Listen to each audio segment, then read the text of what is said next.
Witam wszystkich. Przedstawiamy kolejny tutorial firmy Autodoc przedstawiający wymianę części samochodowych. Odkryj maskę silnika.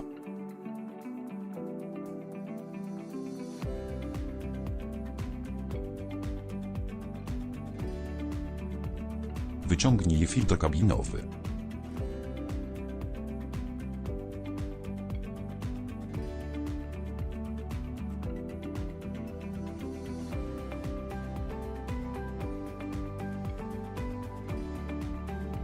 Sprawdź znajdujący się poniżej opis do linków do naszego sklepu internetowego, w którym możesz kupić części zamienne. Zamontuj nowy filtr kabinowy zgodny z oznaczeniem.